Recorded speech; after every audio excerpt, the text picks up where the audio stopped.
Hello Washers! Kung naghahanap kayo ng peaceful na getaway malapit sa Puerto Princesa, isishare ko sa inyo itong na-discover namin. Isang cozy vacation home sa Barangay Binduyan na almost 1 hour lang ang biyahe from the city proper. Super dali lang din hanapin ito dahil nasa highway lang mismo. Bale, ang magiging landmark nyo dito ay before kilometer 75, right side kung galing kayo sa town proper. Welcome to RG Vacation Home. Pagdating namin dito, napansin ko kaagad na malawak ang area. Talagang design siya for groups, family, or barkada trips and gatherings. May main house na may 3 bedrooms, 1 master's bedroom with private bathroom. Eto lang din ang room na may bathtub, tapos from here, tanaw na tanaw lang ang beach kaya ang ganda ng view. 1 room for 2 na very spacious ang loob at 1 room for couple. Nandito na rin sa loob ng main house ang kitchen at hindi lang basta kitchen dahil kumpleto siya sa mga gamit. May kitchenwares, cookwares, may stove, air fryer at marami pang iba. Kaya kung plano nyong magluto during your stay, less hassle na talaga dito. Actually, may washing machine pa nga which is super convenient lalo na kung ilang days kayong mag-stay. May mini bar, karaoke, may Netflix at board games like sungka na dito lang din sa loob ng main house. Bukod pa doon, may 2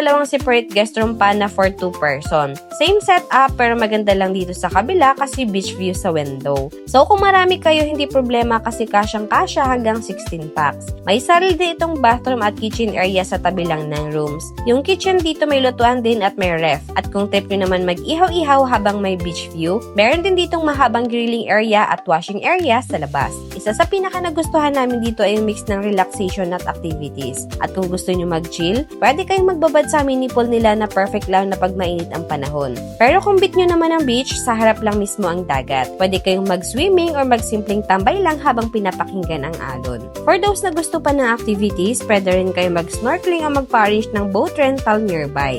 So hindi lang talaga siya staycation dahil pwede rin siyang mini adventure. Another highlight dito is yung internet. May Starlink sila na kung need nyo mag-work remotely or mag-upload sa SOCMED, pwedeng-pwede kasi malakas ang connection. May mga fruit-bearing trees din sa paligid like coconut, mango, at iba pa. Ang saya lang kasi pwede kayong pumitas at kumain ito for free. And of course, safe din yung place dahil may CCTV around the property. May parking area rin sa labas para sa may mga dalang service. Ganito nga pala ang dagat kapag low tide, tapos ganito naman siya kapag high tide. At sunrise din pala ang view dito. So ano, okay na ba sa inyo yung ganito? If yes, ang rate nila nag-start siya around 9,000 for the whole area, which is sobrang sulit na considering yung space at experience. Pero syempre nagve-vary pa din depende sa schedule at inclusions. So mas okay na mag-direct message na lang kayo sa page nila for updated details. So kung nagpaplano kayo ng quick escape near Puerto Princesa, yung hindi masyadong malayo pero ramdam na ramdam yung relaxation, this place is definitely worth checking out. You can find them on Airbnb or message their Facebook page, RJ Vacation Home Rental. Yun lang, bye!